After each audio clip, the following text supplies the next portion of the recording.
Hello, everyone. I'd like to welcome all of you back to Ohio Exopolitics. I'm your host, and this evening our guest is Tolec.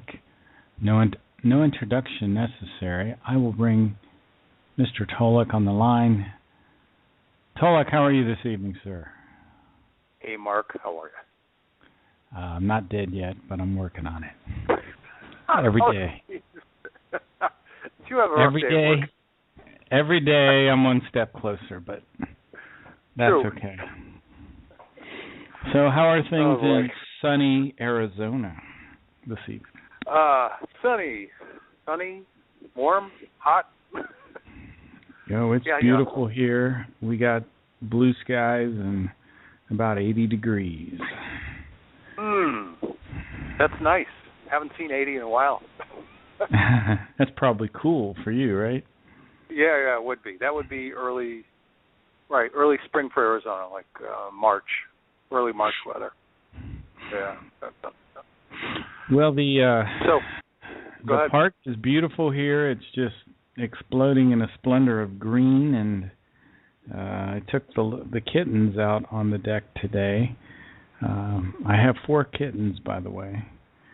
I saved 2. I probably told you this last show. I've been talking about it a lot. I saved two young cats this winter and got the male fixed, but it was too late, so the female got pregnant. And now we got 4 kittens, all of them 4 weeks old, watching the miracle of life. It's just pretty neat. I bet it is amazing.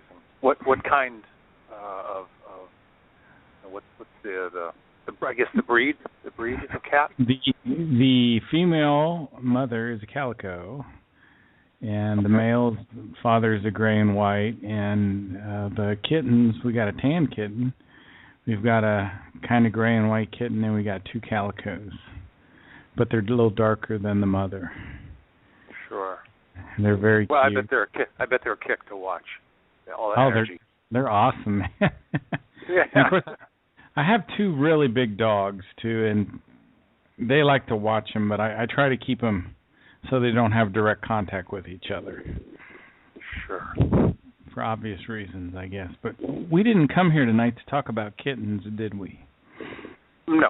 Nope. You have some important information to pass on to the people of the world?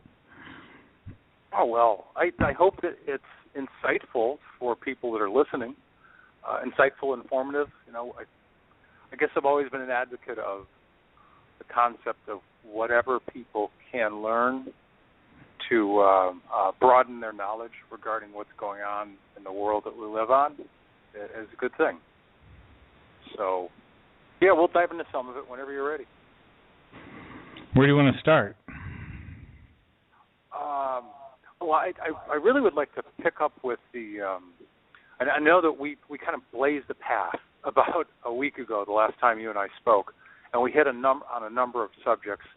And what I'm going to do is extract, I think, 2 or 3 of the topics that I addressed and go into them in some detail. I believe they're relevant because, at least for those people that are paying attention, there are a lot of what I would call pieces of significant evidence regarding this changing planet that we live on. If you look at the earthquakes that have happened just in the past month, the volcano popping off in Chile at Calbuco, I believe that we're in this time of significant earth changes. And there are certain specific reasons for that. But the first topic that I want to address, I'm going to address it because a buddy of mine who collaborated with me on the analysis and commentary of the movie Interstellar contacted me about a week ago, and he said that he heard about an interview that was done in March by George Norrie of Coast to Coast with Linda Moulton Howe. And Linda's a longtime researcher, investigator, and her website is earthfiles.com. And what I want to do is, as a preface to that information, talk about something that's directly relevant to it, and that is in November, specifically November 18th of 2012, with information that I received from my Andromeda Council contacts. I produced a video called "What Will Happen 12/21/12" because everybody was anticipating the date of December the 21st of 2012 as a key date of change for our planet. And a major portion of that video had to do with a piece of information regarding the change to the inner core of our planet. And the Earth scientists for years have speculated about what it is, about its composition. They had long believed that it's iron. And in any case, the information I learned from the Andromeda Council scientists is that the core of the inner Earth was about to change on December 21st, 2112, to a completely new kind of energy source called SAR. And they showed me and described it as something akin to a star, the energy of a star, which would almost be inconceivable for people to think of, that we could have the energy of a star inside of our world. And so they showed me this transformation into sort of a blue, sparkling plasma kind of energy pulsing at the core of our Earth. Now, here's the relevance to the information provided by Dan Brock just about a week or so ago regarding this interview between George Honori and Linda Moulton Howe. And because the information is specific, I'm going to read some of it, literally, because the quotes are pretty amazing. There was an interview that Linda Moulton Howe had with a Stanford University geophysicist, Arianna Gleason, who's a PhD. And she said about the Earth's core. Now, keep in mind that this interview I'm talking about between Linda Moulton Howe and Arianna Gleason happened in February or March of this year. And Linda Moulton Howe had been doing some research on this topic back to June of 2013. Now, keep in mind, June of 2013 is only 6 months after December of 2012. So we've got, December 21st, 2012, the June 2013 interview with Linda Moulton Howe and research regarding a geophysicist and his thoughts about the changing Earth, and then this February-March interview with this woman, Arianna Gleason. And she says that the Earth's core is about 70% the size of the moon. And now I'm going to quote her. She says, "It's pretty startling, and the fact that at the core mantle boundary, right there at the outer part of the core, the temperature is so hot, it's the same as the surface of the sun," which they guesstimated about 10,800 degrees Fahrenheit, 6,000 degrees Celsius. So I went, well, that's why this is significant, because they're talking about relatively new information they've just learned, that the core of the Earth is as hot as the surface of the sun. And Arianna Gleason goes on to say it gets maybe 500 degrees hotter or so as you go farther into the inner part of the core. There's some temperature variation, but it's actually an active area of research. We're not sure of the exact temperature. Linda Moulton Howe goes on to say, well, what you're saying is that something almost the size of our moon is at the center of our Earth, and the surface of it is as hot as our sun. Adriana, this physicist, says, yes, exactly. Arianna goes on to say, there is a solid crystalline inner core. And I went, here's a piece of confirmation, because among the many pieces of information my Andromeda Council contacts have shared with me, one of the key pieces is that the transformation that this planet, the transition and the transformation of this planet is going through will include the transformation of the makeup, the energy makeup of the planet to be crystalline in nature. So this woman, a physicist, says there is a solid crystalline inner core. I go, aha. This solid inner core is spinning on its own axis just like the Earth rotates about its own axis every 24 hours. The solid inner core is rotating at a slightly different rate than the rest of the solid Earth. She says that's a very interesting problem that Earth scientists are trying to solve. She says, how did that get set up? This solid inner ball that's rotating independently from the rest of the Earth because it's housed by this liquid metal iron. Now, they believe that there's liquid metal iron on the outer core of this inner core, of course, because if you look at the properties in molten lava that come out of volcanoes and in magma that runs through the crust of the Earth, I'm not a scientist, but I'm pretty sure there's a lot of iron metal inside that magma. So Linda Moulton Howe then goes on to say, so the inner core that is the solid iron crystal is rotating faster than the Earth, the rest of the Earth. And Arianna responds and says, yeah, slightly, and that data is very new. Linda Moulton Howe then goes on to say, in this recent interview with this physicist, Arianna, she says, this comes to an interesting communication I've had since around the 1st of April with a geophysicist who works in conjunction with the military at Hill Air Force Base. His communication for the last 2 months boils down to this, that he and other geophysicists working under contracts for the Department of Defense have been studying the inner core and outer core of this planet because they've noticed that there are changes they don't understand. I'm going to repeat that. They've noticed changes that they don't understand. Reference, November 2012 video of the changes that were going to be taking place to the core of planet Earth. I and other people that talk about information like this and other points of information, whenever we see corollaries like this, the usual thing we say is, aha, another confirmation. So she says, these scientists are saying there are changes they don't understand.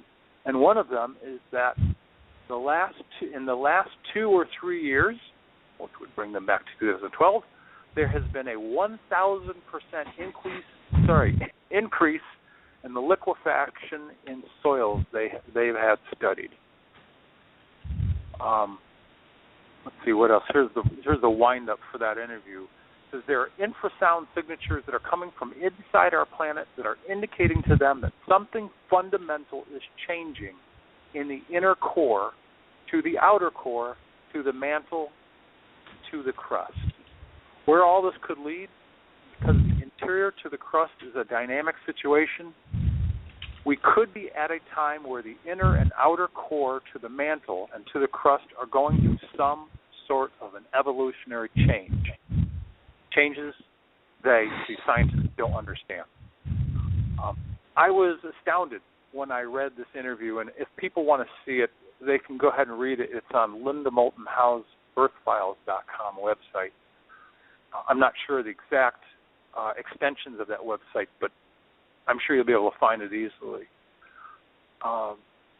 Linda Moulton Howe and the physicist Arianna then go on to talk about how this may or may not be directly connected to what people, certainly across the U.S., Canada, over in the U.K., are calling mystery booms, booming sounds coming from the center of the Earth.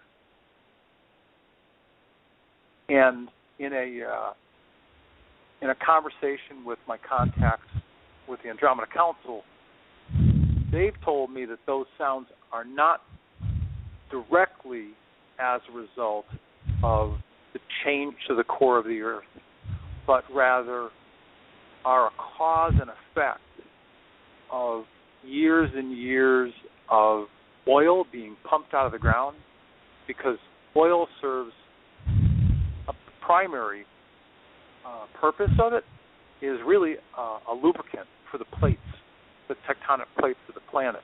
It lubricates them so they can slide and move easily. And we've been taking out a lot of oil since the industrial age started.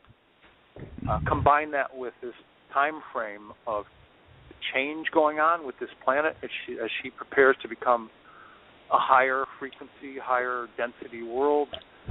There's a lot of movement going on.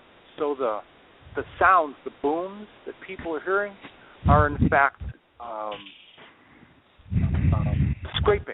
scraping of tectonic plates that are moving underneath the crust of the Earth. And that's primarily what's going on with the core and the mystery boom sound going on the planet. Now I'm going to move to a corollary topic, because we have today's May the 28th of 2015. Tomorrow is the release date for the movie San Andreas, which is a movie about the San Andreas fault line running through California and what would happen if a number of earthquakes went off in that area.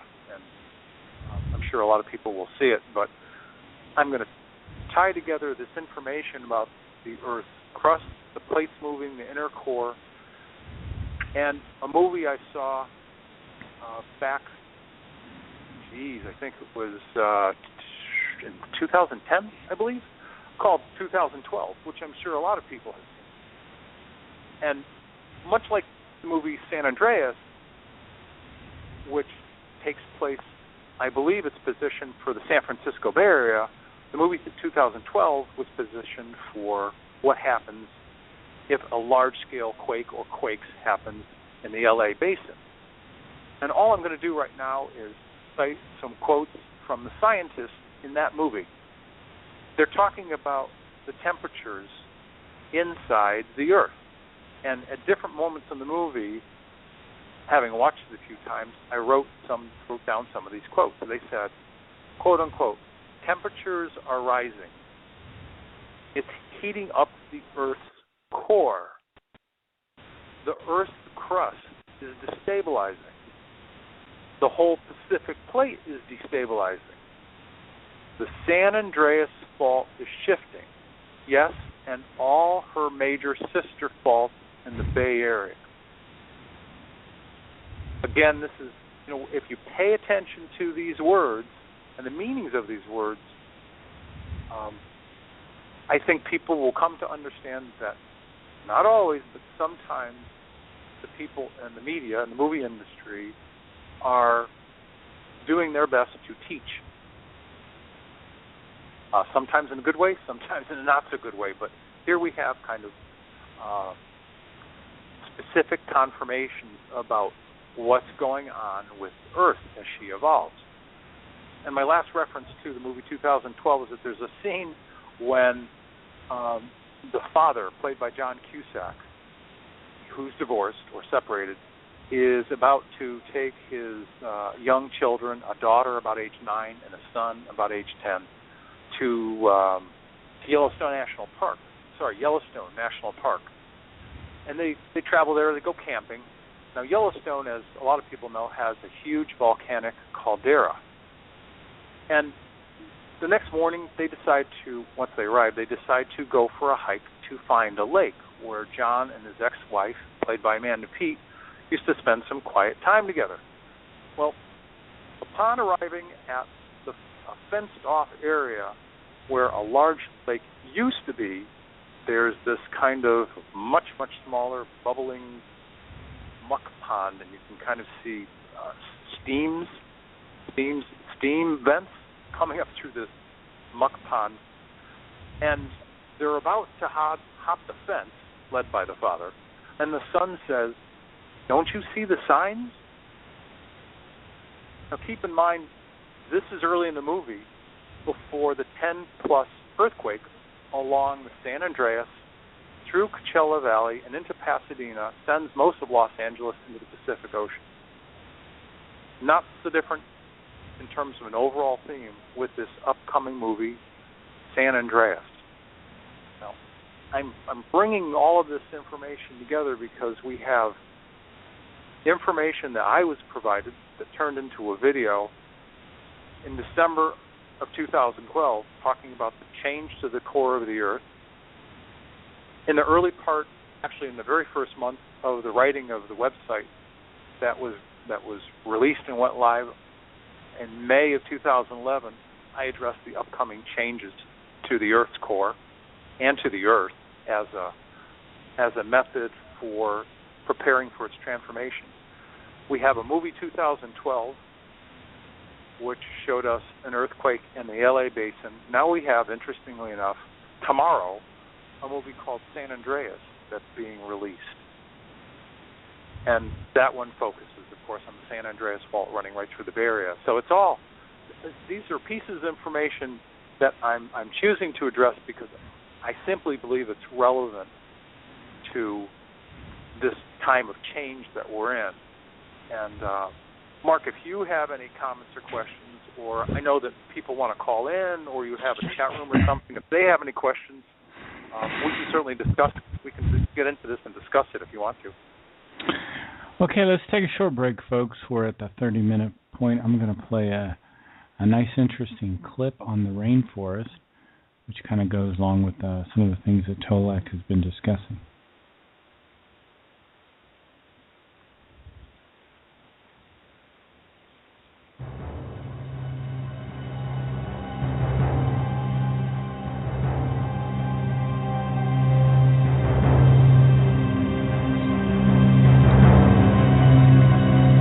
The heart of the rainforest.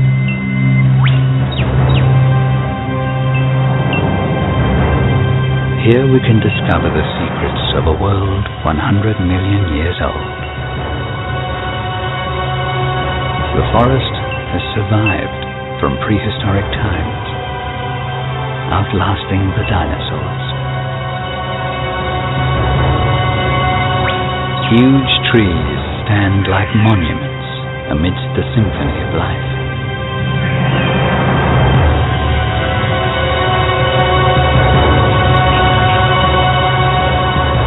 Shrouded in a translucent veil, millions of living organisms compete for light beneath the canopy.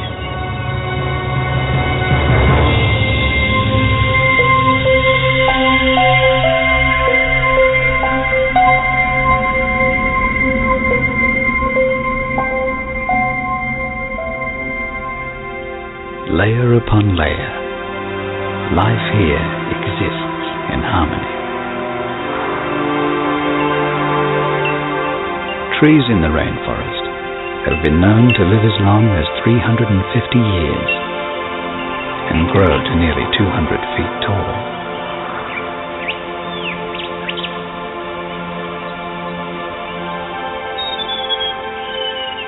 Throughout the forest, trees seek sunlight. Its energy allows them to process the nutrients they need to survive.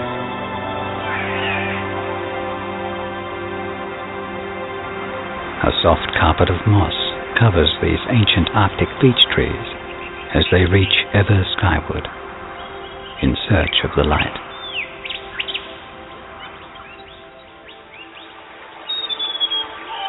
Water, the great sustainer of life in the rainforest. These rivers and streams are the veins and arteries of the rainforest ecosystem.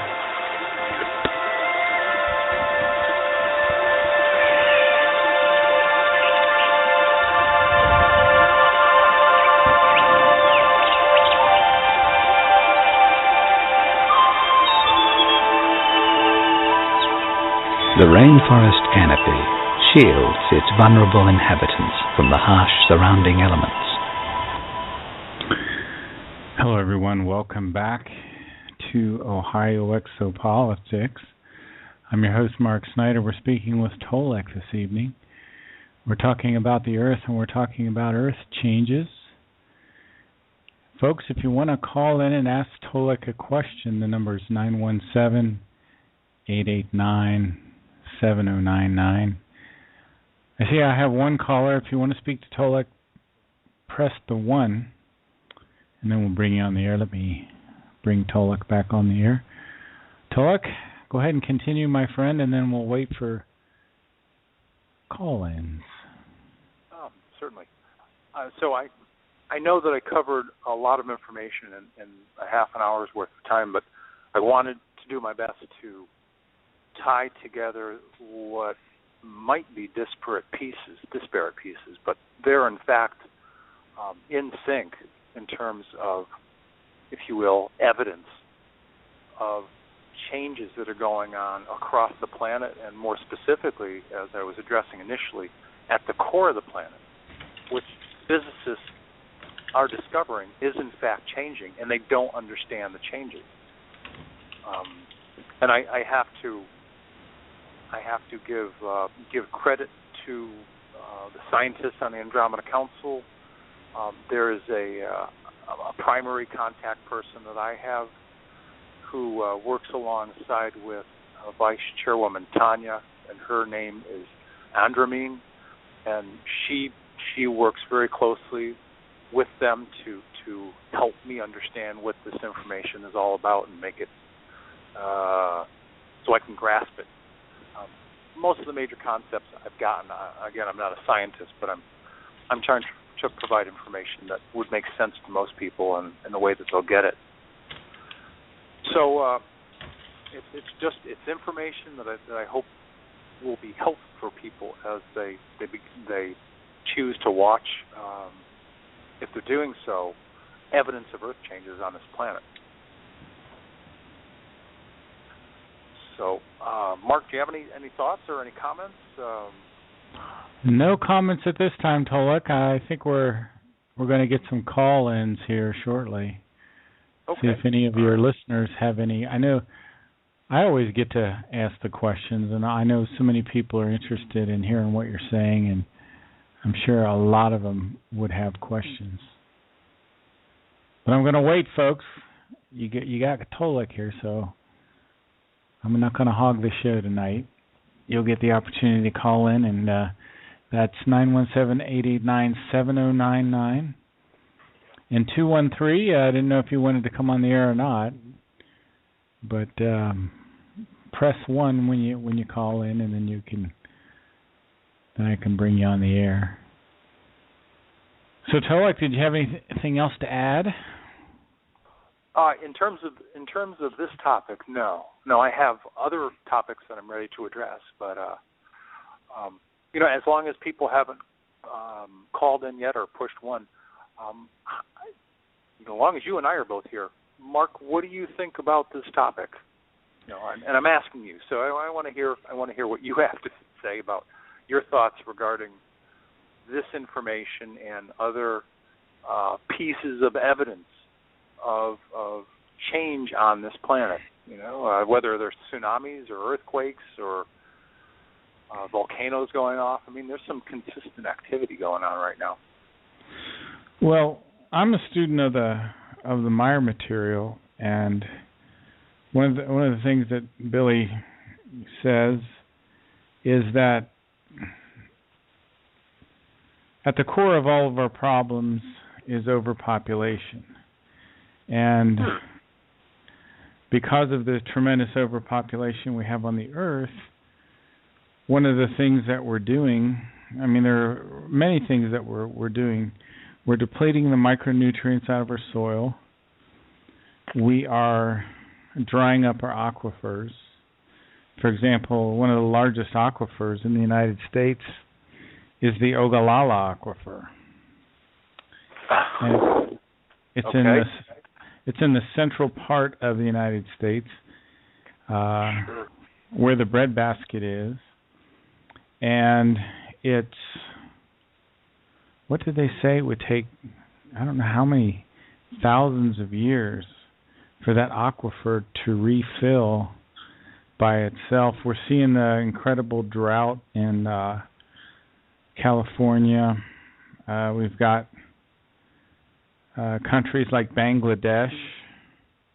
Bangladesh is about the size of Iowa, and it has 146 million people in it. My state of Ohio has about 11.5 million people, and I see the effects of overpopulation every day.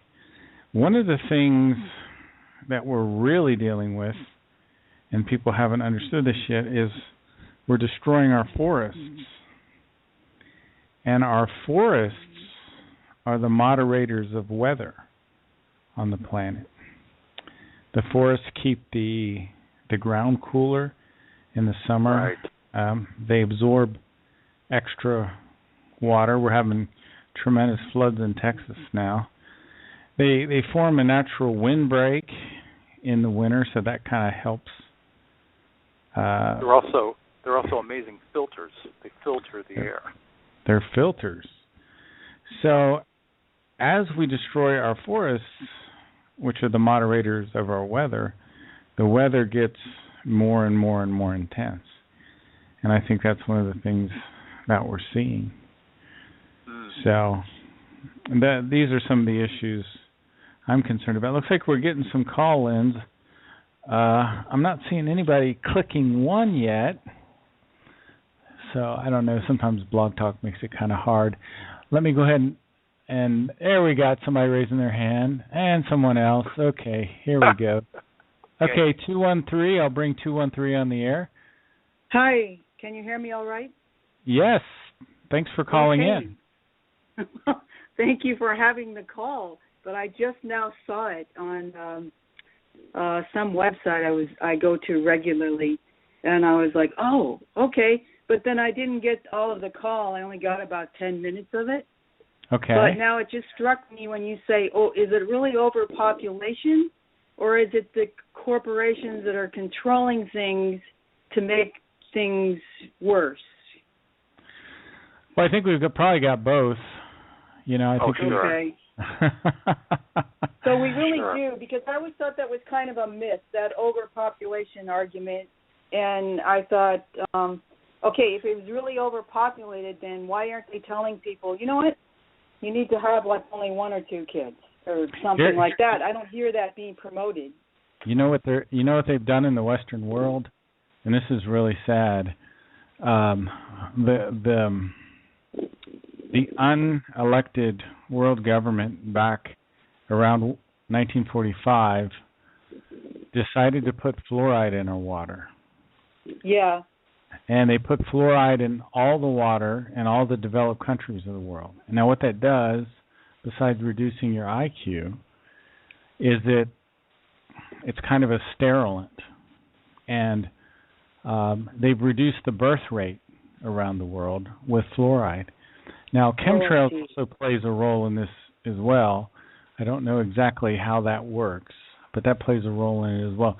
So if you look across the board, whether it's in Canada, the United States, or in Europe, in the Western world, the birth rate is down to 2 point something.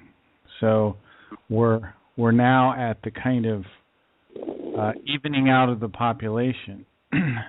But they can't do that in the underdeveloped world. That's right. Yeah, you'd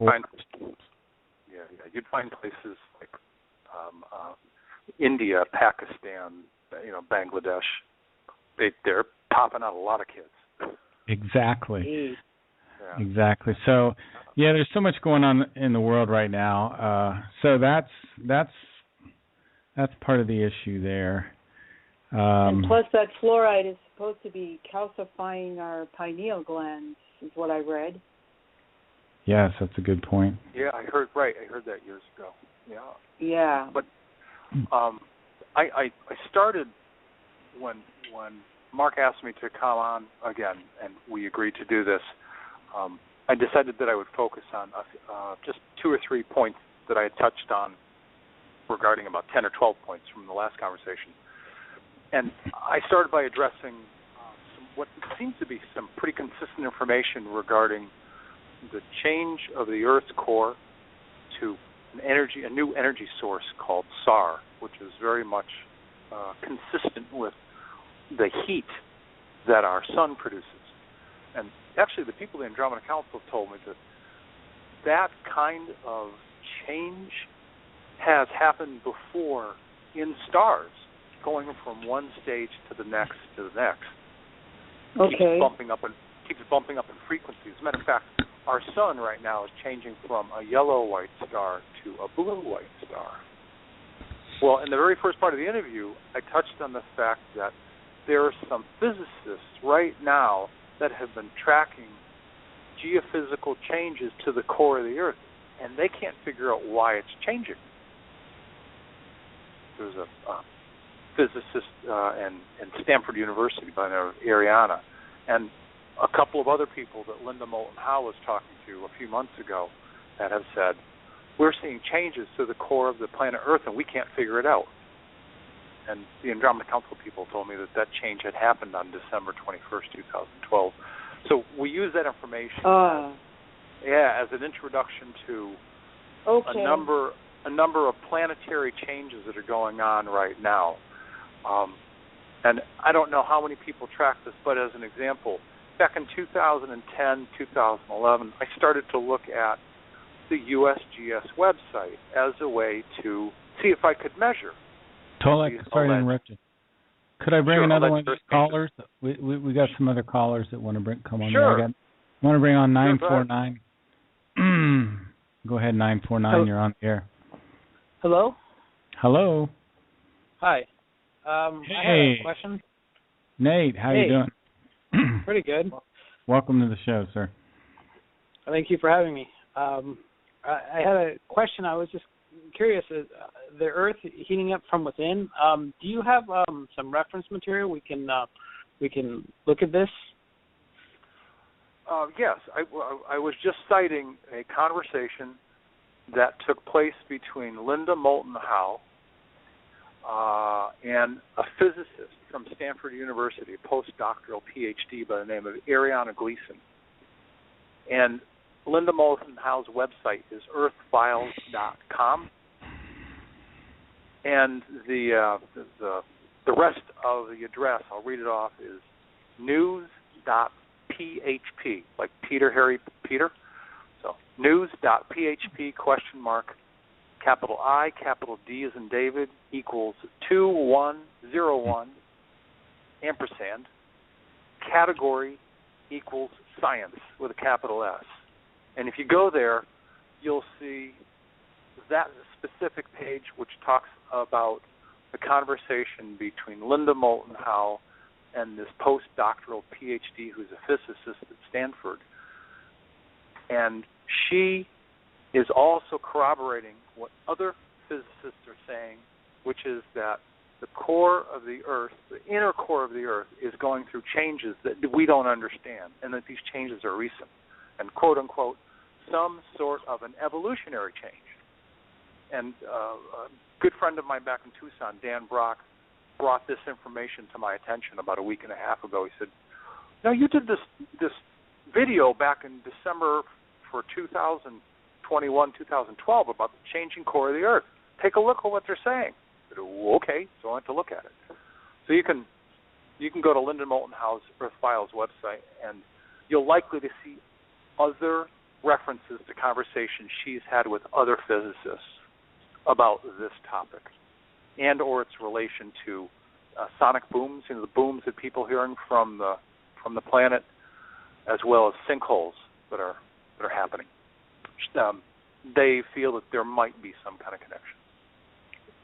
Have you heard the idea that the sonic booms were created from different types of air, hot air and cold air, mixing at different heights, different altitudes and stuff? That's actually part of the conversation that Linda has with this woman, Arianna Gleason, the PhD. What my Andromeda Council contacts have told me is that the sounds are, in fact, from the Earth's various tectonic plates that are moving, that used to have a lot of cushioning.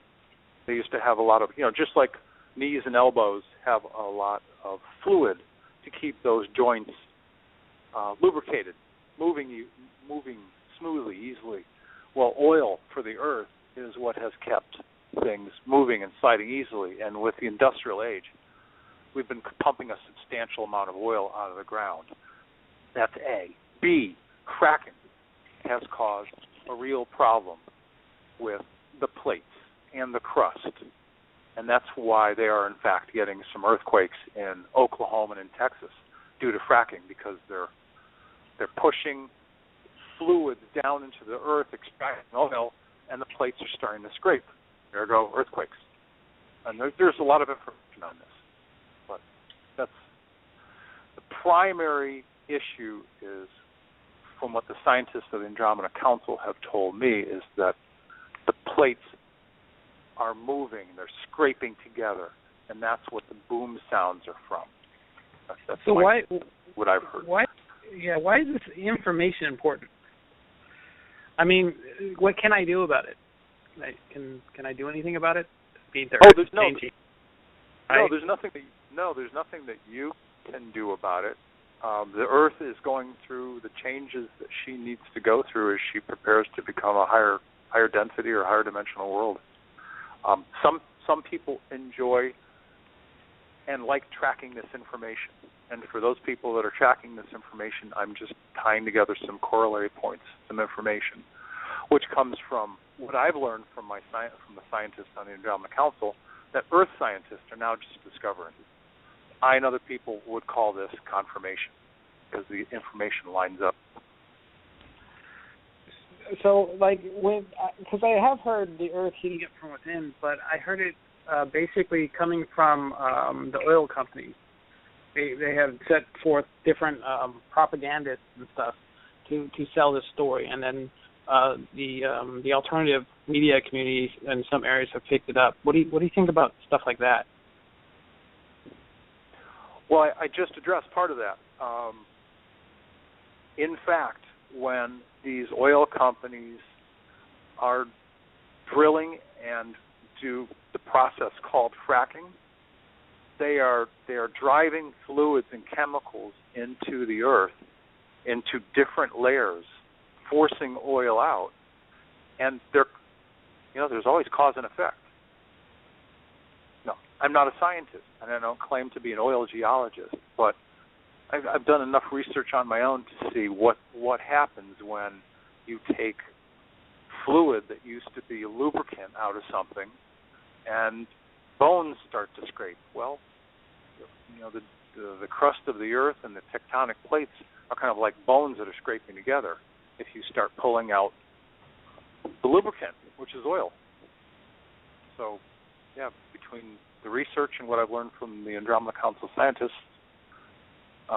this is what I'm learning. And for people that are interested in this information, I think it has value.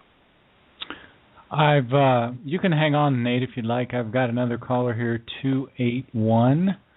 281, you're on the air. Hello, is that me? Yes, it is. Yes, go ahead.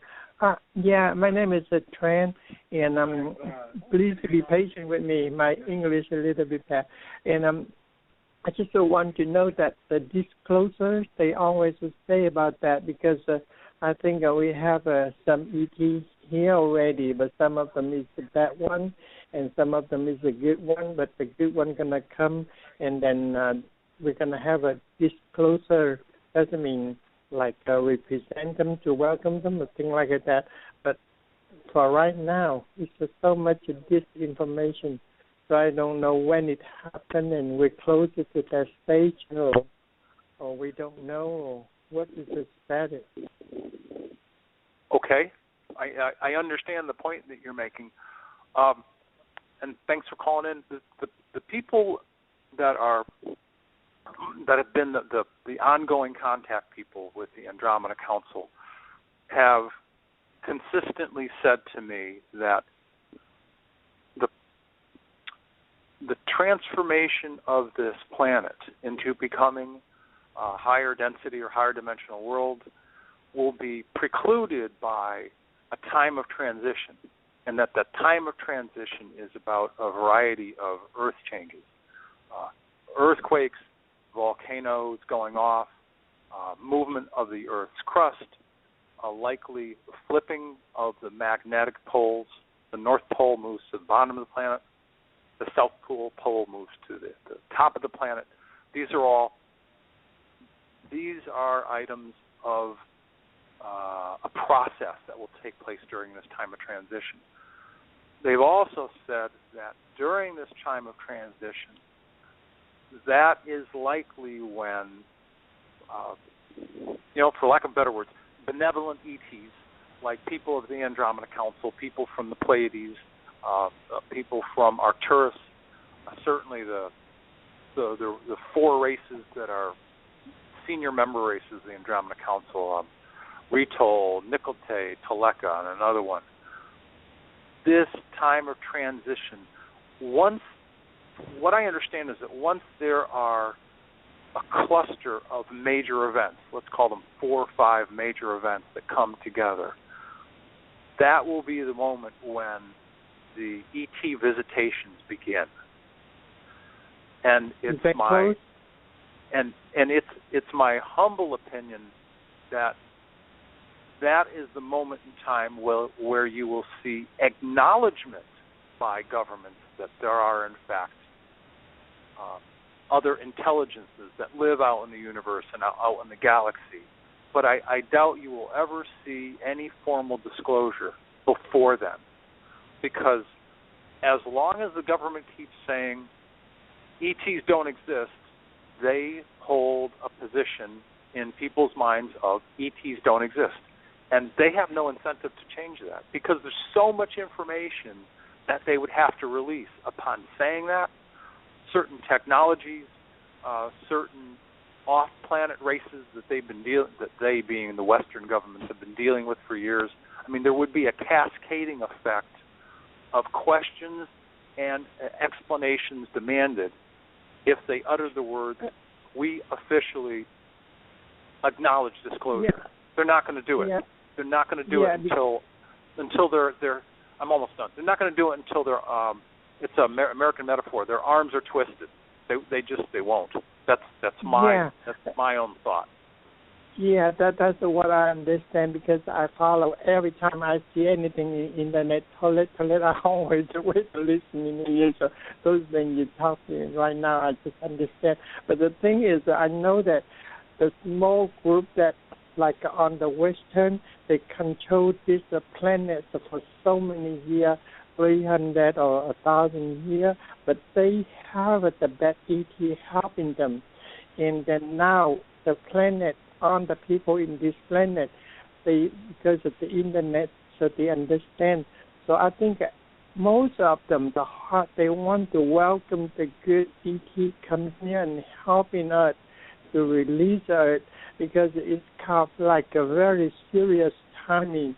And then I just hearing and listening and counting, and then they said that this is coming like on the 2012, December 21st, 2012, and then now it's 2015, and then I still hear on the news that they will come, and then, but if we welcome them, because they already have the bad ET here. I think that the human being cannot have the power and the capability and the weapon to deal with the ET, because the ET is so advanced, even they are bad ET. So the good ET got to be helping us to deal with those things, because I think that the Cabal have the bad ET to help them. So they have so many black operations. They can do a lot of things very harmful to this planet. And then I just is so anxious. So that's what I'm asking you about that. So see, like it's a closer or some kind of symptom, because we've been talking about several years but nothing happened. Well, I'm sorry. No, it's no reason to apologize. You've touched on a number of issues. I'll take a couple of them. One is that, at least based on what I've learned from my contact people on the Andromeda Council, they've used their own higher dimensional, for lack of better words, technology to moderate even some of the Earth changes that have already happened on this planet. I know for a fact that there have been at least 4 or 5 missile launches, that the missiles, we're talking about nuclear missiles, that the missiles, in the case of 2 submarines, 3 nuclear warheads were either caused to malfunction or they made one of them disappear. There was another one that was released off the coast of California. I know that they took out that missile. So there have been a variety of ways that, if you will, the good ETs have taken care and addressed certain issues that are happening on this planet.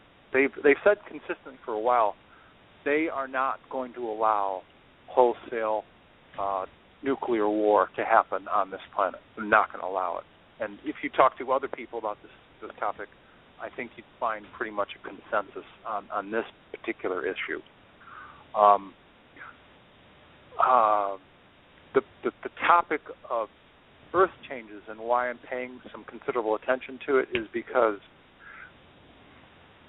2 issues. One is that my contacts on the Andromeda Council and recently information provided by Andromeda, she said that it is Mother Earth's wish that this is not the right word, but this epoch, this time in Earth's history, this is the time for her to change.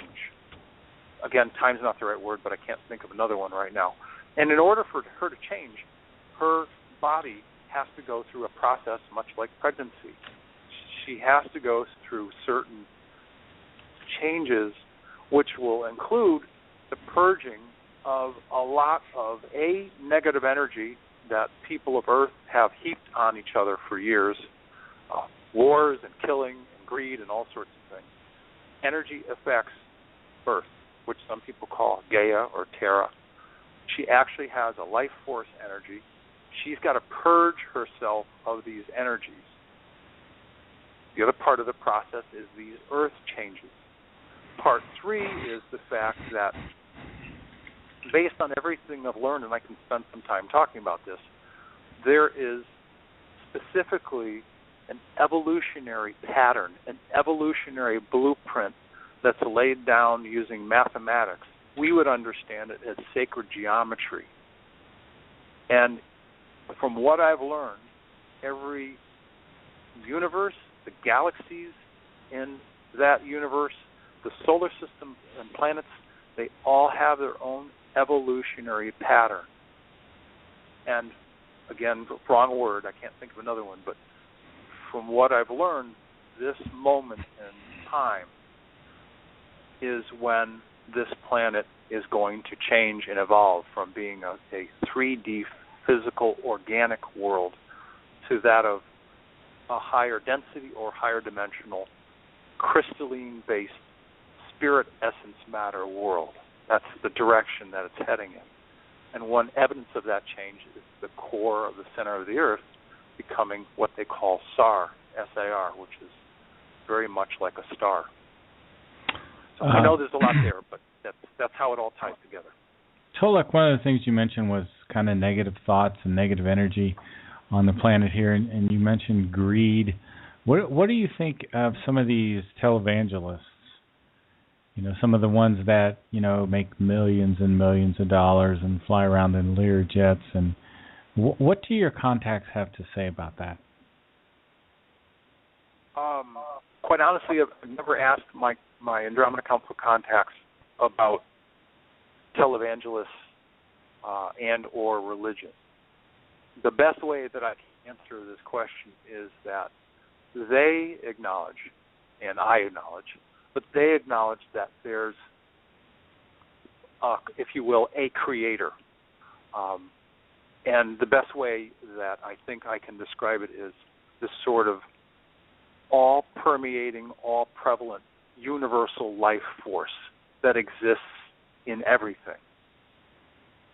The second part of this topic that I think I can best address is by saying that the strongest force in the universe is love.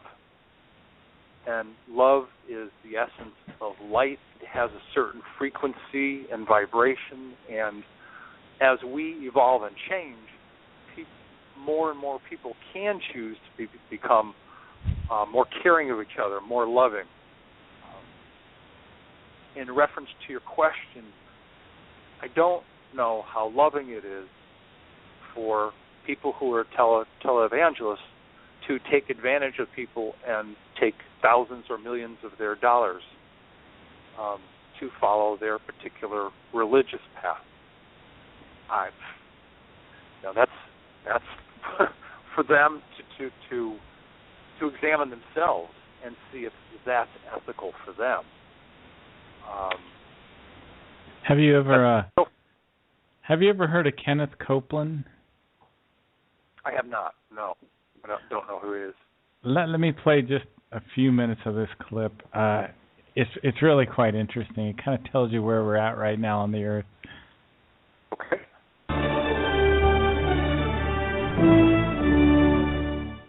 Every year, televangelists attract more than believers. They draw hundreds of millions of dollars from all around the world.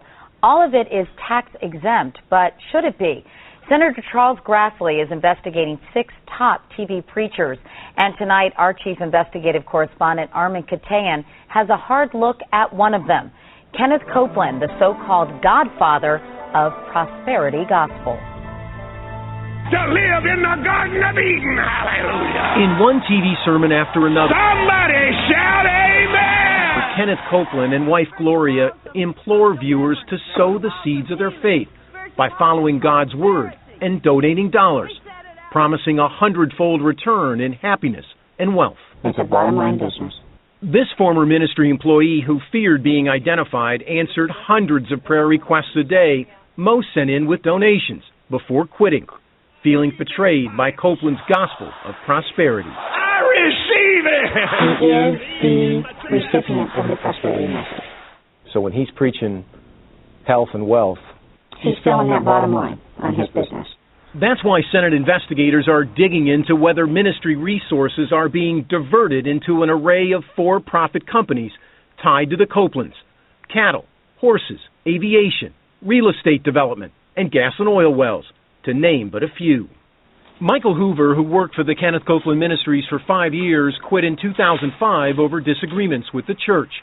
He is one of 3 former employees who told CBS News they witnessed other employees doing work on behalf of for-profit businesses tied to the Copeland family.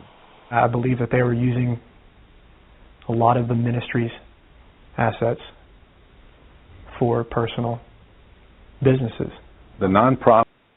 Anyway, I thought I would play that clip. I just had a couple callers come in. 207 Go ahead and bring a caller in, but and 406. If you want to speak to the guest, just press 1. If you want to listen there, that's fine. Sorry, Tolec. Go ahead. Sure. Let's for a moment make an assumption or an acknowledgement that there is this universal life force called a creator, which people could call God, capital G-O-D, or creator with capital letters. That entity and its essence, its life form, doesn't require money. It doesn't require money to live, to thrive. It exists. It permeates all of the universes. It permeates the solar systems, the galaxies, the planets. Now, having said that, do some people benefit?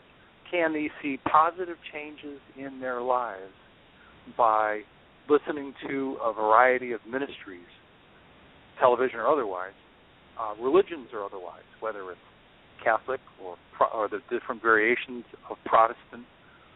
And if the messages are positive and if they uplift them and if in some ways those religions help people to grow and to evolve, then isn't that a good thing, I would say.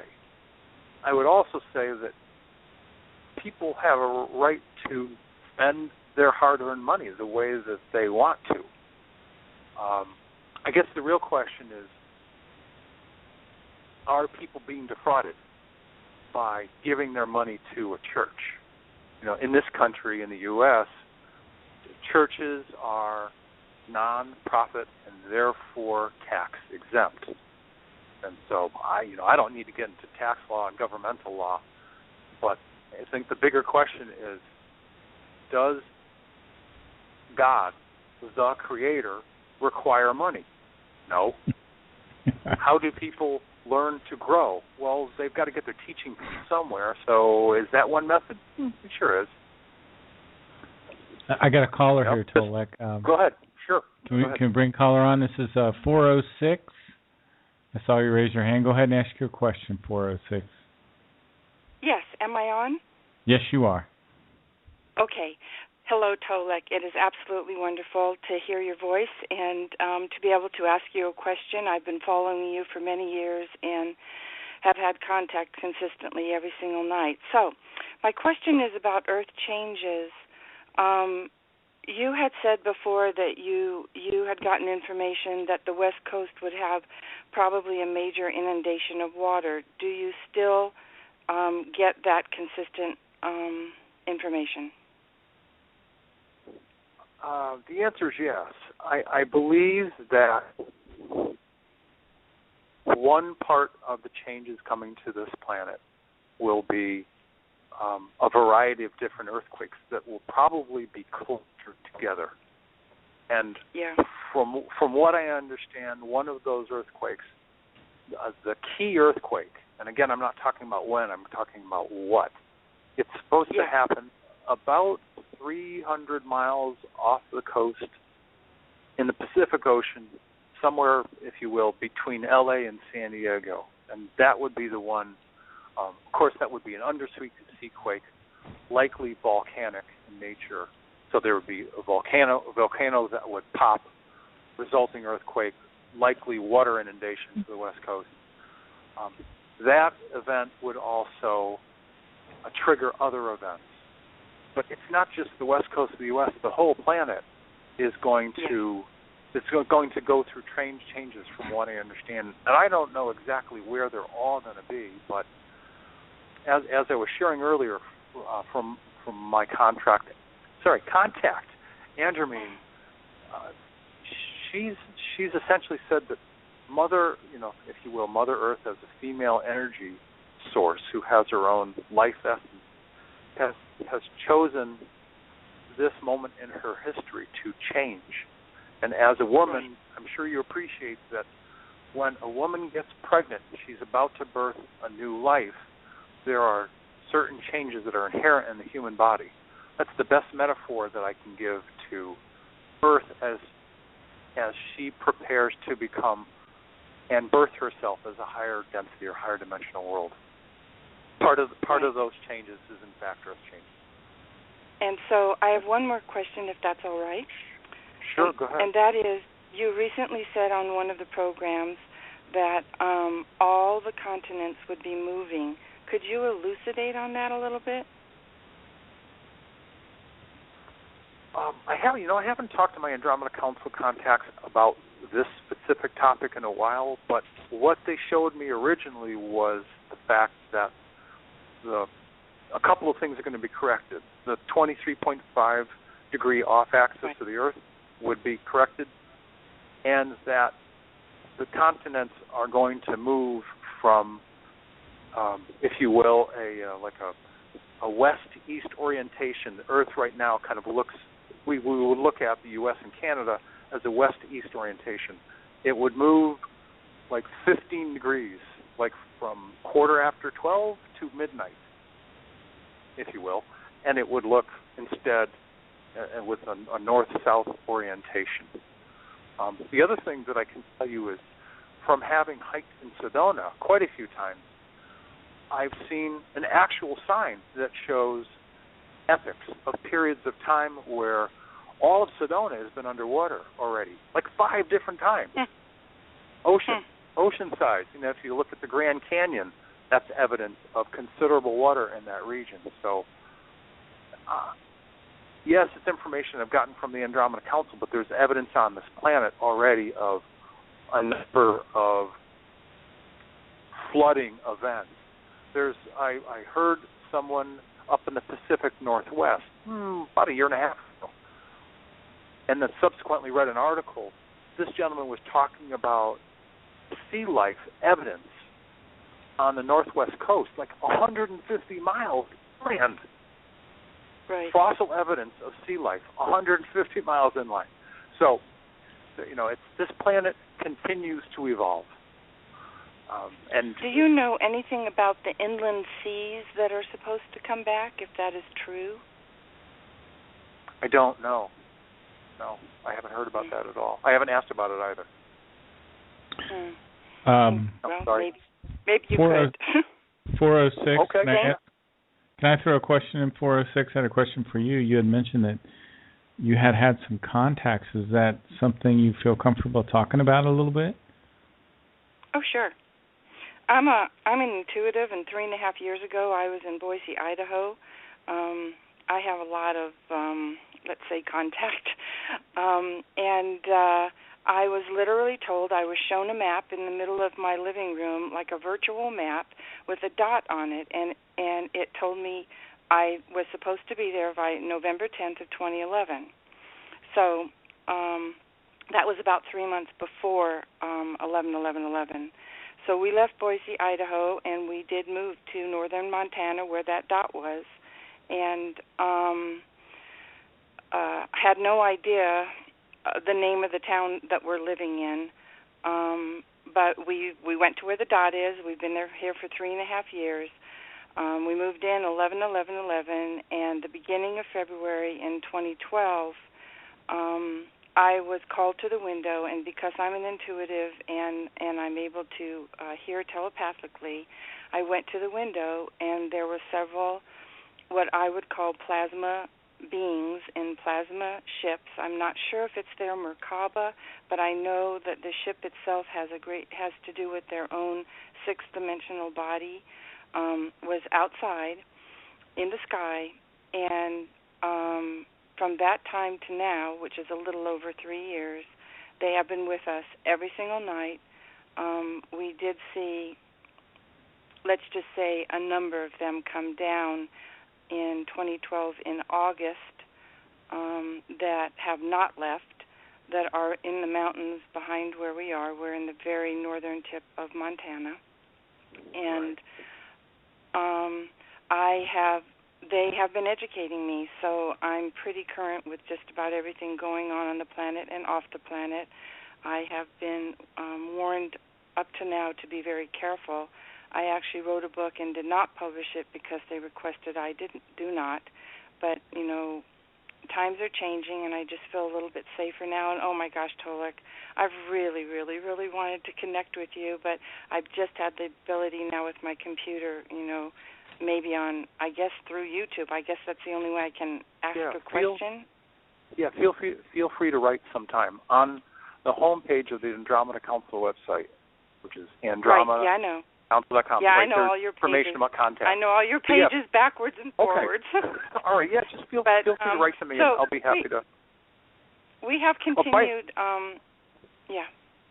I was going to say, by the way, your information is interesting in that the History Channel, I think 2 or 3 weeks ago, spent some considerable time on why extraterrestrial people visit the native lands. The lands of, matter of fact, interestingly enough, the first man who was interviewed was Blackfeet from Montana.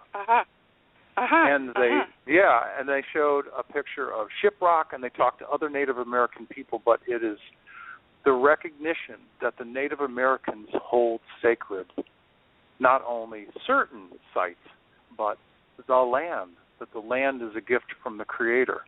And so that's one of the reasons why, whether they're higher dimensional or higher density or not, extraterrestrial people feel comfortable visiting native lands that are in Arizona, Utah, Montana, not so much Utah, but Montana, northern Idaho, the Dakotas. Well, and this group has been consistently here for 3.5 years, and I had an accident where my foot came off my leg in north of here, and they came to me immediately when I was laying on the ground. It was a phenomenal thing, and stayed with me, and I was brought to the hospital an hour away, and my foot was reattached. And then when we got back home, it was absolutely amazing. I was in a wheelchair for 6 months, but the first 3 months, we were in a remote area at the time, just 2 miles south of Canada. And I was pretty despondent at the time because I've been doing a lot of work for a lot of people, doing a lot of wake-up consciousness work. Wherever I am, the consciousness evolves very quickly, and that's why they wanted me to come here, because there were not very many awake people in this area. And so I woke up 12 people in the Eureka area, and then my time was done there. The foot came off, and we had to come back down. But they came in a ship. There were about 100 of them that show up, and they feel like family to me. I don't know yet, but they feel like my family.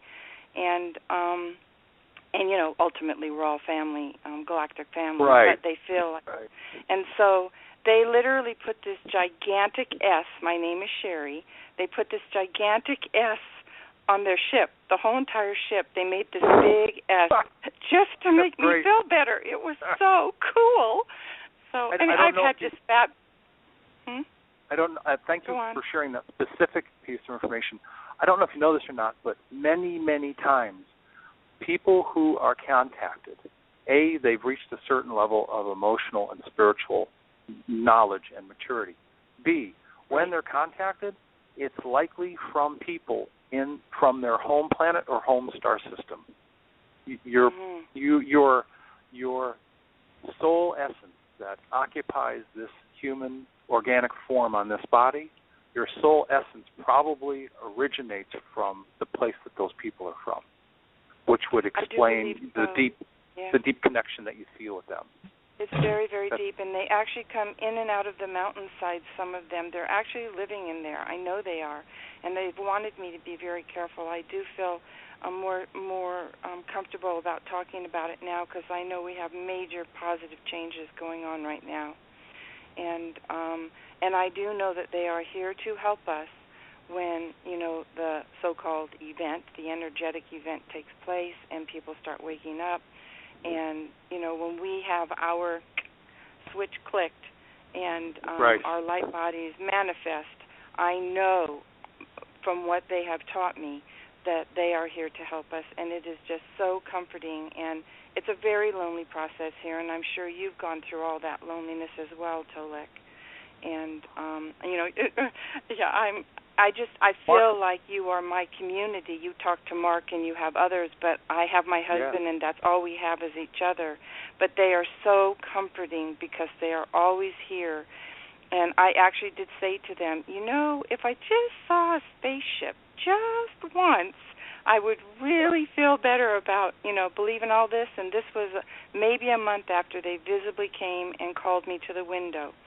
And so about 3 weeks after that, I was in the shower, called me to the window. So I'm soaking wet, wrap a towel around me, go to the window, and there was a spaceship that it was behind a cloud. The cloud disappeared. It was about 3 football fields long, and it was over, and I will say this out loud, it was over Whitefish Lake. It was absolutely amazing, and that was it. It did it for me. It just did it for me.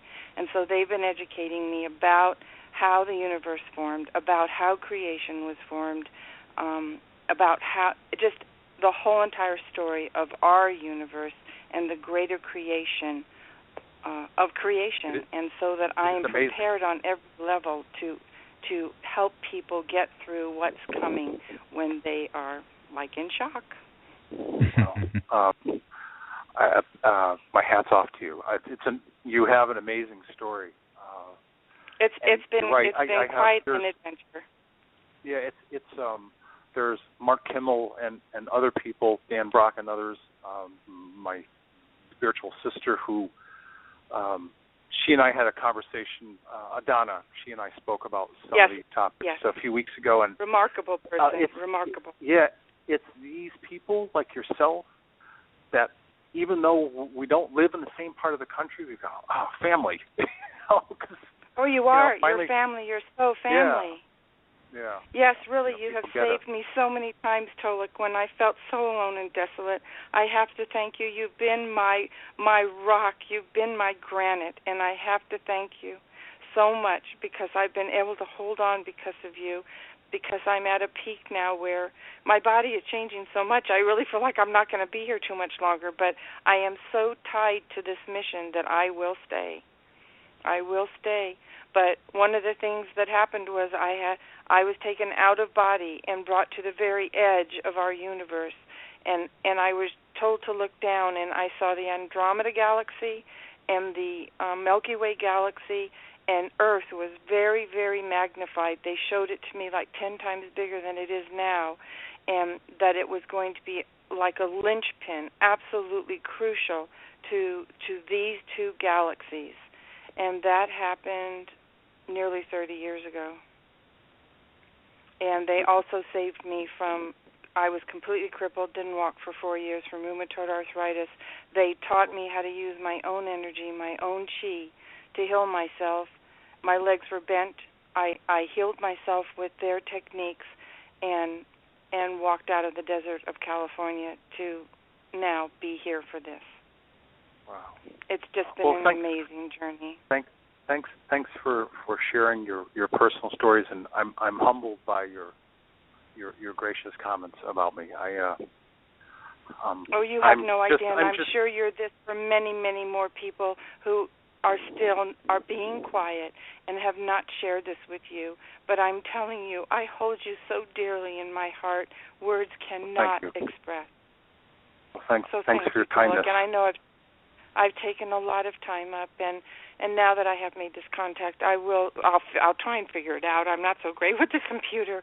On how you'll be fine. Okay, thank you, Sherry. Thanks so much. I appreciate all of your comments, and the sharing your personal experiences also helps other people say, "Oh, I'm okay. I'm going through this stuff. I'm not so different than a lot of others out there."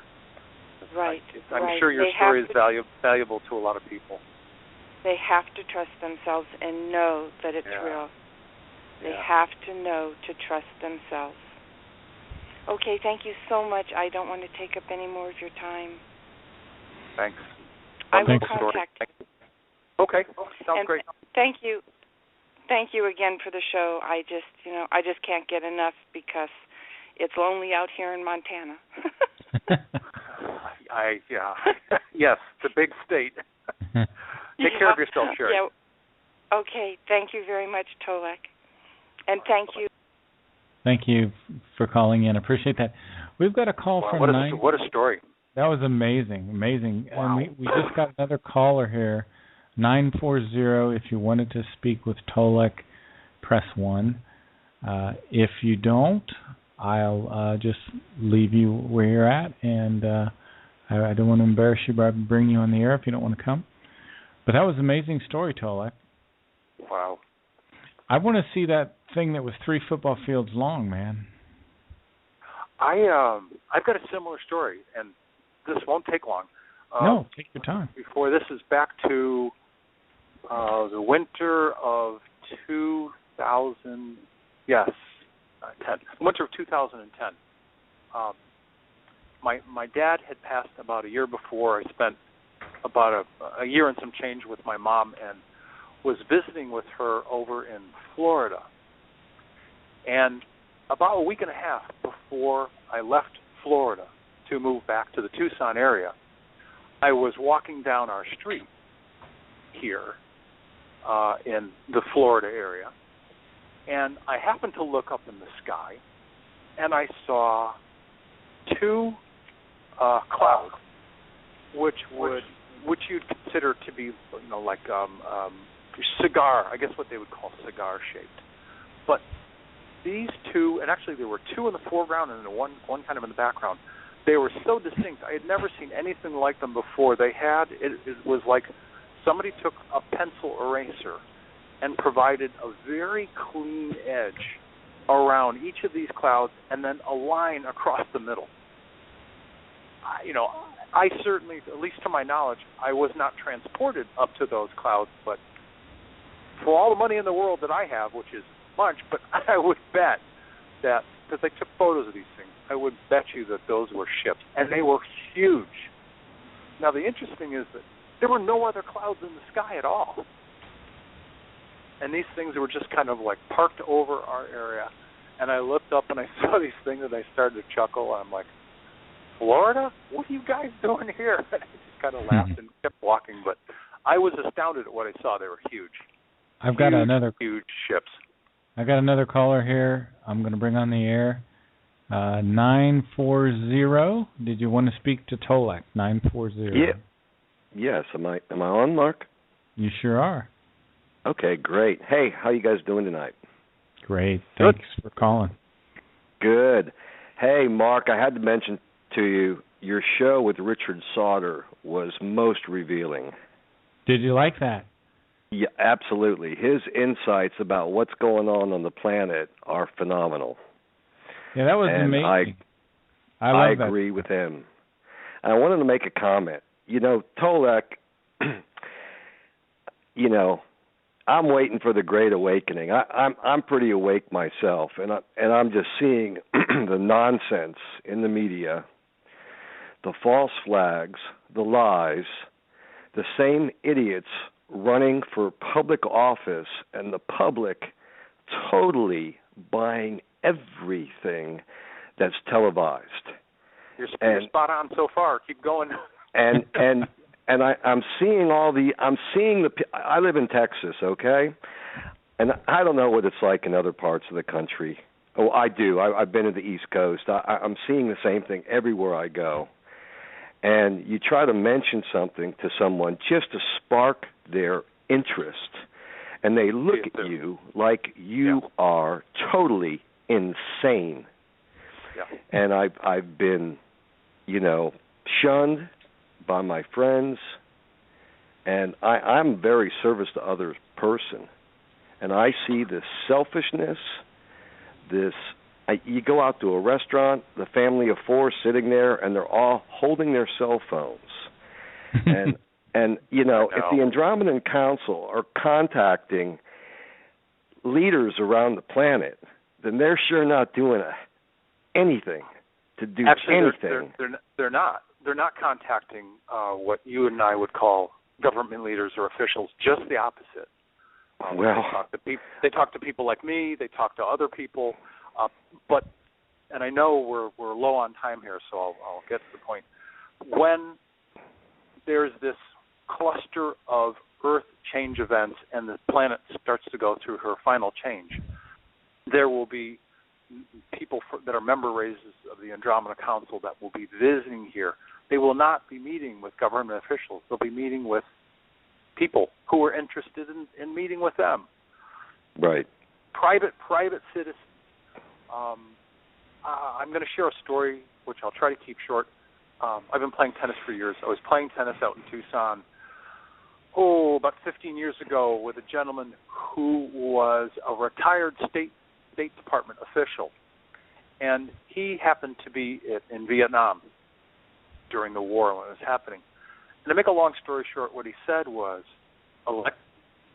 he said, let me tell you something. The last freely elected president that this country had was Jack Kennedy.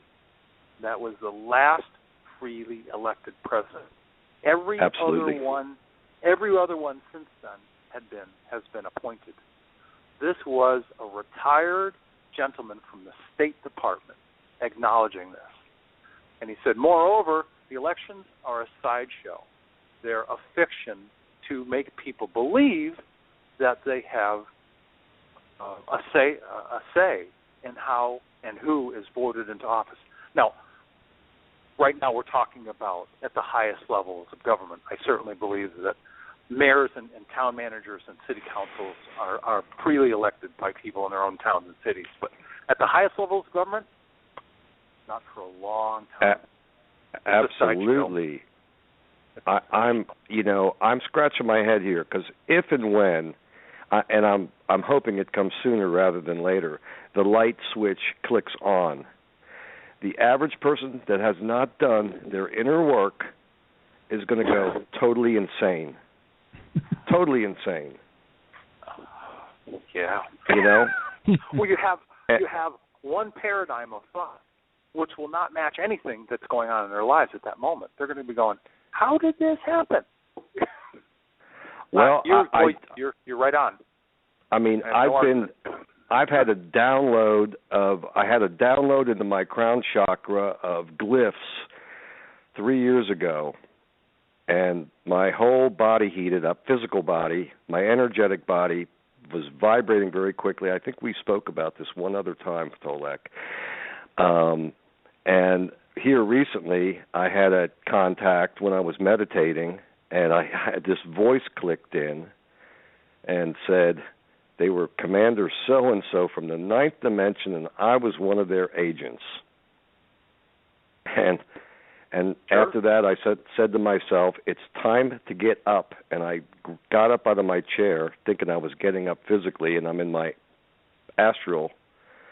And then I took off through some wormhole, laughing like a child. That's all I remember. Yeah.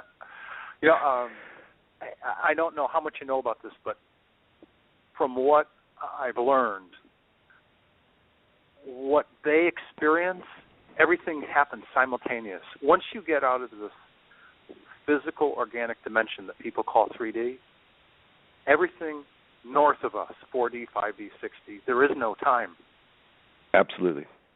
There is no time. I was having a conversation with the primary commander of the Andromeda Council biospheres, and he said, well, don't you remember this time when you were 6D? And I went, excuse me? You guys right now are only like upper 5D. Well, yeah, they said that's right, but there will be, I don't have the word for it, but there will be a moment in the totality of your life, your evolution, where you will do something significant and you're a 6D person. And I went, all right, hang on, we got to talk about this. They basically explained life experiences are more like a round pool. And you have an experience all inside this pool. It's not linear at all. But you've got to get out of 3D to experience life like that. Absolutely. So 90, and 60, 70, it doesn't matter. You know, and those are probably your people, by the way. The guys that were contacting you. Oh, no doubt. I thought it could have been a government beaming, so I didn't really answer. I didn't want them to lock on to me. But I would just like to make a suggestion to everybody. Turn off the TV. Use your smartphone / dumb phone on a minimal basis. Do not charge it next to your bed. Keep it away from your head. Everyone I know that charges their cell phone or sleeps with it is having sleep problems, nightmares. They're not looking good. They're toxic. And I would suggest everybody, you know, Richard Sauter was mentioned doing ayahuasca, how all these toxins were purged from the body before they could really have the experience. And I recently had an experience with doing high-dose vitamin C called the vitamin C flush, and everyone will flush at a different rate depending on how toxic they are. And while you're doing this, the clarity that comes into your head, now you're not going to hallucinate, of course, but I ended up losing very quickly 30 pounds. Really? Wow. And yes, absolutely. And right now when I go out in a group of people, I'm very keyed in, and I can see the toxicity level of individuals. And they're just, even the young people are overweight and just not looking good. And they're the ones that are, you know, hooked up into this, you know, cell phone deal. They're just too hooked up to it. 940, you're in Texas. I wanted to ask you if you had studied Jade Helm at all. Yes. Do you have any comments? I've looked. Yeah, I do. I'm quite. I'm concerned. I'm concerned that this is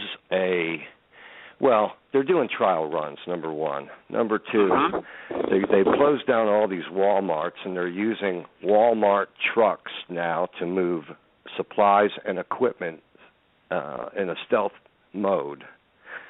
This is they're using military, local police, and other, DHS umbrella people, and they're going to do a lot of. I think they're going to just do a lot of. There's going to be a lot of people walking around in plain clothes. And anyone that doesn't agree with what the criminal cabal is doing in our government is, being singled out.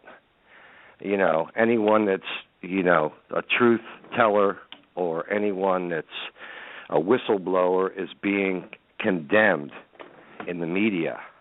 And the media is compliant in all this, because look what happened on, Boston Marathon. Sure. Total drill, total taken live, and now they condemn this kid to death that has nothing to do with anything. Something is seriously wrong, and people are just turning on the sports games and Dancing with the Stars and burying their head in the sand. And I, for one, am tired of it. You can speak with very few people about these topics. You mentioned Jade Helm to somebody, and all of a sudden they go, "Who's he? Who's she?" They have no clue because it's not being televised. And all these people that are hung up on the media, I haven't watched TV purposely at home in 3 months. Now, you see it when you go out to a restaurant because the TVs are everywhere, right. Of course. They're everywhere. But that's one reason why they went with HD digital, because they're pushing another subcarrier signal along it, and they're also doing it through these wideband smartphones. There's no question about it. If I can offer some additional information on this Jade Helm situation, it's kind of relative, and it really didn't. There wasn't any relevance when I learned the information, but there is now. I happened to be at a party in southwest Texas, Christmas time, if you will, a couple of years ago, visiting with some friends. There happened to be a gentleman who was a geologist in the room. We were having a conversation. And there were a few of us who were awakened in this conversation. And he said, "Well, don't you realize this part of the country is specifically designated as a safe zone. That's why you see all these trucks moving supplies up and down these state highways. This is designated as a safe zone. And when things start to fall apart in this country, this will be one of the safe zones." Well, that's one reason. That's interesting. And that's one reason why I moved to Texas 30 years ago, because of the safeness of the ground. But since fracking came in, and I happen to live in the town that banned fracking, and we stopped the fracking here in North Texas, in Denton, Texas. And then the governor just recently said he revoked it. And then the next day you had all these trucks that were in waiting starting to do their operations again. It's going against the oil industry. Greed. It's going against the will of the people. And the faster people learn that nothing we say makes any difference. And these elections, come on, we get Bush and the criminal families of Bush and Clinton involved. Give me a break, people. Do your homework and look into these people. But again, they're not doing anyone any favors. The sadder part of this specific piece of information is it's all fraud. Because as this gentleman from the State Department said, listen, we've had an appointed president every election since Jack Kennedy was assassinated. Absolutely. Every single one appointed. I'm like, oh boy. And well, this guy didn't. I mean, he didn't know about all the things that you and I are talking about. He was just talking about his knowledge at that moment in time in 1996 or 97. Well, they're absolute puppets, and they're trying to ignite, World War III, and then you have all these, religious prophecies that, these people are waiting for Jesus to come, and they're supporting, the criminal state of Israel, who's doing genocide, free will, and Netanyahu wants more armaments. I mean, come on. This is. I'm waiting. Violence and killing is never the answer. Of course not. I feel as though I'm living in an insane asylum, and the awakening can't happen too quick for me.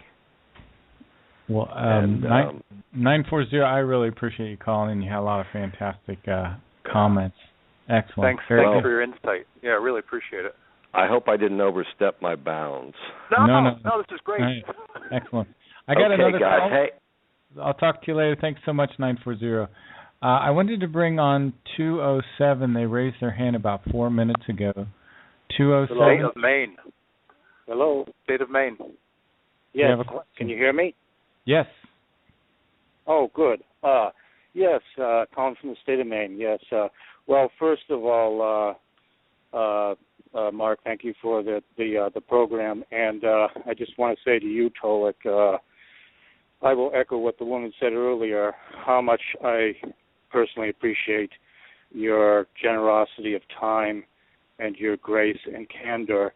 It's pulling a lot of people along through these dark times, as the gentleman was just speaking beforehand. It's one of the few things I haven't watched television in 15 years, and so I'm very selective what I do listen to, and it's a great solace, all the information that you do bring forward. I also wanted to echo, you were talking about the Native American people and how the various off-world folks have come here over time. And back in '86, I was at Second Mesa visiting a Hopi elder by the name of Grandmother Hopi elder, yes, by the name of Grandmother Carolyn. And she was about 86 years old at the time. She was a real character and basically knew pretty much everybody who was to be known in the spiritual realm of life, like the Dalai Lama, etc. But one night during a conversation about many different things, including how to plant Hopi corn, she said, well, the ships come over and we talk to them and this, that, and the other thing. And some of the people here get a little upset by that, and I've had to take them down to the wall and show them that, look, this petroglyph here is designating the Pleiadian system, and these people that are coming here and talking to me and my son are our ancestors, and they said that they would be returning at the time of the Great Change,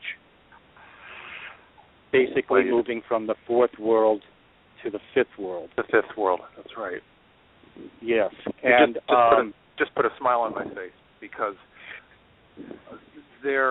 what I have learned is that when the greatest cluster of changes start happening, which will trigger, it's the prelude to the transformation of this planet, the beginning of the visitation of the people from the member races of the Andromeda Council, who are, some of whom are family members of mine from the planet Dakota. The planet Dakota is the planet of Genesis for the Dakota, Lakota, Nakota people, Comanche, Apache, Hopi, and many others in the western U.S. And it is on those native lands where they will speak first. And Dakota is one of the four planets that revolves around the sun, Tegeta, which is one of the major stars of the Pleiades. That's the reason I brought that up. And absolutely, she's absolutely right. Well, and it was really cute the way she talked. Now we're sitting in this little flat, tiny house. We got a single candle burning. All you can see are her dark pool of her eyes. There's little critters scurrying around. You don't know what they are exactly. And she's talking about all these different things. And at first I didn't quite catch her. And I said, chips and she kind of pointed up, and I said, "Oh, you mean like flying saucer ships?" And she said, "Oh, yes. And and it's so cute, the little baby ships come out of the motherships and they fly around, and but there's no people on the little ones." And then she started talking about, her cat or something, and it was just an amazing insight into a whole other way of living. That, of course, I was young then, and I was actually a monk at the time, and to be in pardon me? I said, wow. Yeah, and so to be in contact with somebody of such, dare I say, ancient lineage, going all the way back to, that star system, was quite as open as my mind was at the time. It was a feeling of tremendous liberation. I actually asked her if she would mind if I went up on her roof. She had a flat roof, and I said, "Would you mind if I slept up there on tonight?" And she said, "No, I don't mind, but I can't guarantee you that some of the boys, they get drunk and they come over here and they if they see you, they might mess you up." And I said, "Well, if you don't mind, it'll be worth it." I wanted to catch sight of one of those ships, and maybe even make contact. I know we don't have a lot of time, so I want to jump, if I could, just to a couple other things, Tolec and Mark. I will mention this, that when I was in New Mexico, about 2005, there was a number of geologists that I overheard. We were in a restaurant, and I overheard them talking about the things that they were studying in the Taos region, which is where we were living and hope to return to soon.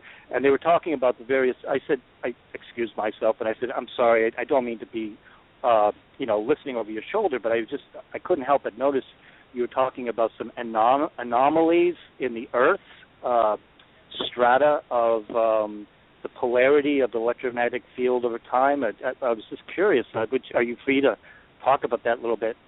And they said, "Yeah, well, there are these anomalies, and we don't understand why they're there." And I said, "Well, it's just something that I got the impression that it was ongoing. It wasn't just ancient strata, but there was also present dynamics that they were studying." And so I just wanted to throw that in because I think that's very interesting in relation to these Earth changes that you've been talking about. Now, I wanted to ask you two other questions, if I could, real quickly. One is, I'm trying to understand, and I don't think I'll be able to because I'm not a scientist either, but this transformation of 3D to 4D, the crystalline, transformation of this Earth, which is a huge planet, of course, all this huge material, which is nothing but energy, from like a quantum field, theory kind of orientation, which of course is not the real physics, but that this is going to happen in the blink of an eye, and I'm trying to just get my head around that, and I think about it a lot. I don't know if you can fill in that at all, Tolec, or not, but it's I'll try. I'll do my best. The best thing I can give you is a comparison or a metaphor. I guess comparison is the best word. There is, and here I'm going to rely on science. There is scientific evidence, and I can't even tell you where I heard this or read it, but there's scientific evidence that shows that when archaeologists were doing digs, they found woolly mammoths with food in their stomachs. Yes. That was not even digested, like changed, bang, and they're frozen. They're frozen in a moment of time, if you will, in the blink of an eye. Well, things can, in fact, happen. Now, it doesn't mean that there's no lead up. Well, of course there is. There will be geophysical changes, cosmic changes in and around the planet, and I believe we're going through that time right now where there's building and building and building and building and building, and then in one moment, bang. The moment of change itself is an instant moment. There's a long period of transition leading up to that moment of change. Right. But the moment of change itself, they've told me consistently that, yes, it'll happen, as we would say, in the blink of an eye. Wow. I'm sorry I don't have any more for you on that one, but that's so thin. And last thing, Tolec. Now I understand the Andromedans and many of the off-world folks they speak mainly through telepathy, but do they enjoy music? Do they sing? Do you know? Do they like some of our classical music or indigenous music? I mean, do they actually sing and do that kind of thing? There is a I happen to know this. If you would look at her, you'd see a very good-looking young woman in her 30s, tall, blonde, from the Andromeda Council, who has showed me a concert hall on at least I don't know about the other Andromeda Council biospheres, but on the primary Andromeda Council biosphere, and people who work on the other biospheres come to this biosphere to listen to different concerts. Wow! And one of the people who performs there is a singer. Now, from what I understand, when she sings, they don't hear it audibly in their ears. They hear it in their minds. But she still sings. There's music that's performed. There are all sorts of instruments that are used. So yes, there is intergalactic, if you will, cosmic music, and I'm sure. Well, I hope someday we get to hear it, because it would be, me too. I'm sure, amazing. Yeah. Absolutely. All right. Well, thank you so much, and thank you, Mark, for your wonderful program and allowing the folks to come on and ask questions and all of your questions. Greatly appreciate it. Thank you for calling. Appreciate it. Tolec, last caller. It's 213. Thanks for talking so much. 213, go ahead. Ask Tolec your question. Yeah, hi again, and those are fabulous callers. I just want to kind of get a synopsis of this because on the website it said upliftment was what we were going through, and I want to know this higher vibratory frequency that is creating an expansion of consciousness that equals the higher dimensions. And that's what we're calling an upliftment?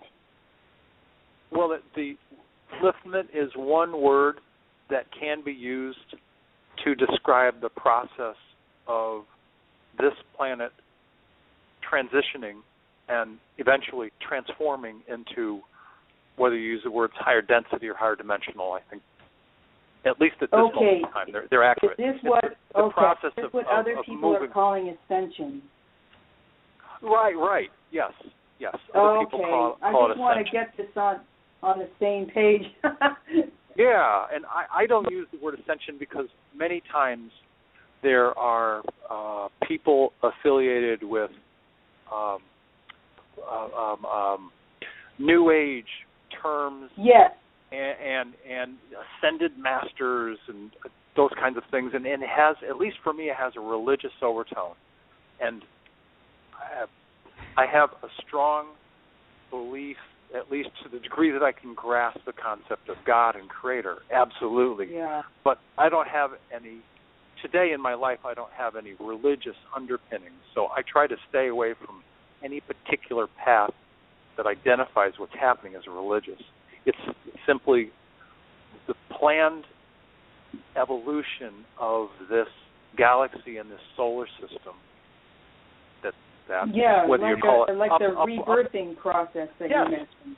Yeah, another good word to use. Okay, well, this helps me because when I talk to people, and if I say the word ascension, I notice I do get this kind of eyebrow thing going on, and it's not leading me where I need to go. It's helping enlighten them, You could call it evolution. That would be an accurate word as well.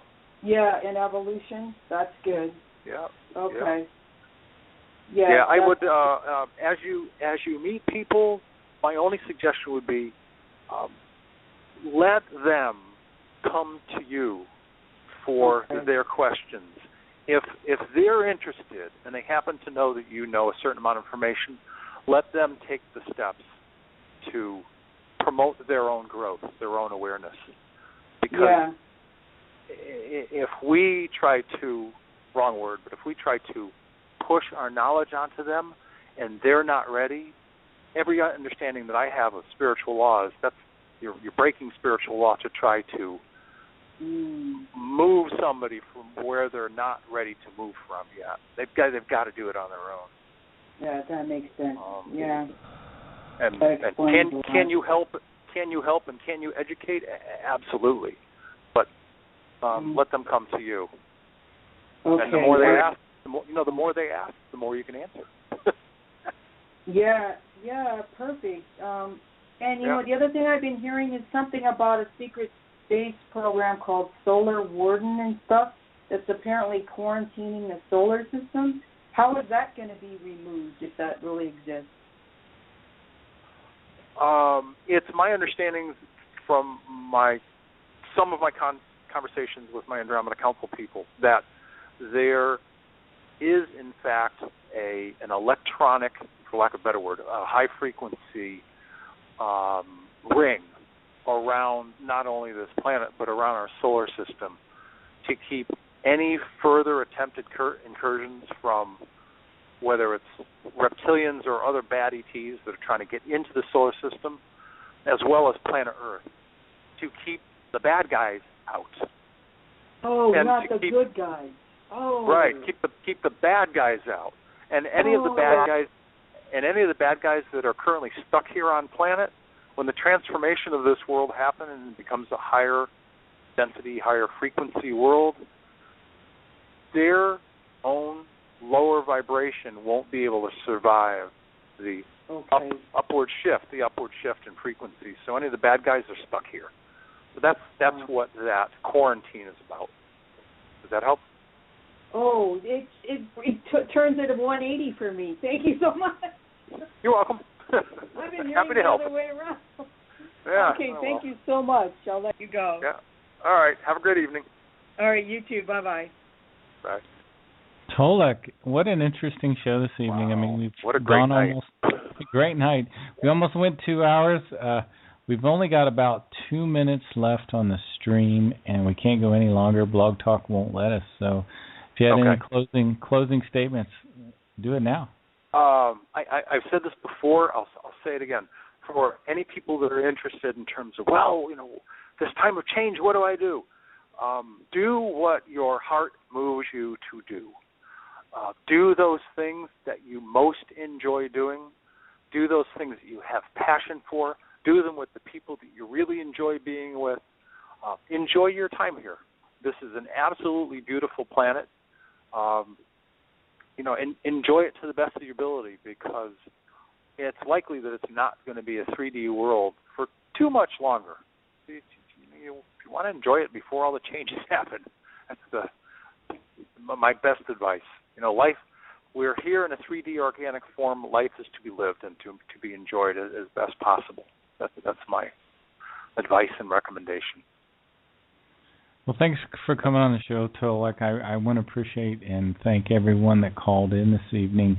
It's been very interesting. I really enjoyed hearing from all the listeners. Isn't that great?